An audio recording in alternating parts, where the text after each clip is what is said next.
they really wanted to have something that was cinematic, really melodic, really thematic, and in a way that was more like classic scores, really singable melodies, but with big orchestration, large orchestra, classic.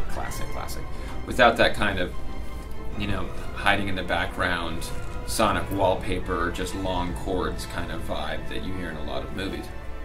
So I was like, right, this sounds cool, but in order to do this, we can't do this with synthesizers. We don't want to do samples. This has to be live. If you want me to do it, this is the deal. We got to go and record with a live orchestra. It's actually become a bit of a trend in the last 15 years or so that composers don't conduct their own scores. For me, it's such a personal thing. I'm the one that wrote it. I want to be out there right next to the orchestra so I can feel it. I can make changes right on the fly, and I don't have to communicate through glass with a microphone to the orchestra or to another conductor and say, hey, you know what, that take felt a little bit this or that, can you go back and roll it back? Because they have no idea. These conductors are up there, they don't know the film, they don't know whatever it is. They're just going with what they think sounds musically beautiful, but that's not necessarily what the film needs. My favorite part of the process is probably just sitting down and coming up with initial themes, because it's the dawn of discovery on any project. But on this, for instance, it was just really cool I know these characters, and to be able to kind of say, okay, I had to kind of forget all I know about it, but reinvent this and come up with these themes for these characters. This is pretty cool.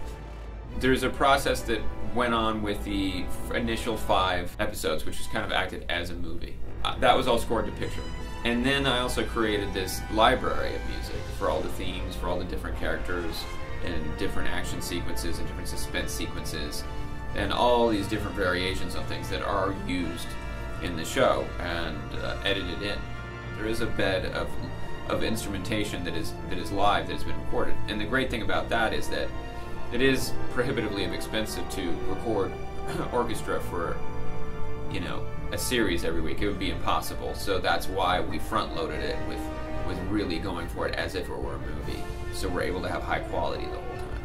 The thing about composing this kind of music is that I think it lends itself to not only live performance through human beings playing the instruments as opposed to kind of synthesizer sampled computer instruments. You want that live feel, and for me the closest I can get to those players is actually going out there and conducting. And so that's why, and I grew up watching John Williams conduct. I thought it was just cool. So, but really, it's the most immediate way to connect with the orchestra. I'm right there. I can quickly change, course if the piece is going one way or the other. I can give them notes. I can alter it. There's all these things that you can do without having to tell a third person, hey, this is what I like out of the piece. You can just do it yourself.